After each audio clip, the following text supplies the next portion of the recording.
আমি এখন দাঁড়িয়ে আছি উত্তর সুইডিশ ল্যাপল্যান্ডের একটি ছোট শহর, নাম হলো পায়লা।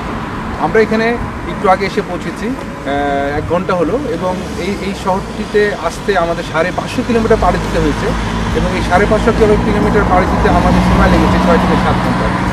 তো নরওয়ের সেই সুন্দর ফিওর্ড সিটি ট্রমসো থেকে আমরা যখন চলে আসতে যে পথটি পড়েছিল সেটা ছিল অত্যন্ত চমৎকার, কারণ নরওয়েতে আমরা অসংখ্য পাহাড় দেখেছি, কিন্তু এই ট্রমসো থেকে এই পায়লাতে আসতে যে পাহাড়গুলো দেখেছি সেটা অত্যন্ত চমৎকার, কারণ প্রত্যেকটা পাহাড়ের উপরে ছিল বরফ এবং সাথে ছিল পাথর, এবং এই পাথর এবং বরফ চমৎকার ভিউগুলি ছিল আমাদের রাস্তার মাঝখানে।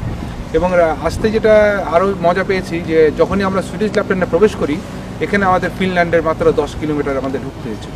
10 কিলোমিটার ঢোকার পরে যখনই আমরা আবার সুইডিশ ল্যাপল্যান্ডে ঢুকি, তখনই আমরা প্রথমে দেখতে পাই 3টা ঘোড়া চড়তেছে। খুবই সুন্দর লাগছে সেই দৃশ্যটা আমাদেরকে দেখে। প্রথমেই আমরা একটা কোনো পশু দেখতে পেলাম সুইডিশ ল্যাপল্যান্ডে ঢুকি। তারপরে আমরা যতই দিক যেতে থাকি, আস্তে আস্তে দেখি সুইডিশ ল্যাপল্যান্ডটা একটু ডিফারেন্ট ফিনল্যান্ড এবং সুইডেনের চেয়ে। কী করে ডিফারেন্ট? প্রচুর ফুল আর ফুল, চতুর্দিকে শুধু ফুল দেখেছি এই ল্যাপল্যান্ডে, এবং যত রোড যাচ্ছে আমরা দেখতে পাচ্ছি হলুদ এবং হলুদ এবং হলুদ।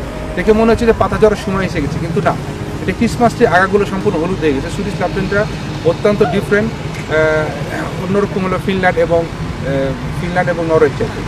তারপরে যত দূর দুচোখ যায় আমরা শুধু দেখেছি সবুজ আর হলুদ এই টাইপের।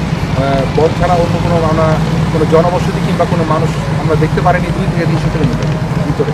তারপরে আমরা যখন এই বাইলাতে এসে পৌঁছাই, এটা একটি ছোট্ট একটি সিটি, এখানে মাত্র 2300 লোকের বসবাস, এবং এইখানে যেটা রয়েছে সেখানে রয়েছে অনেক ধরনের ভাল্লুক।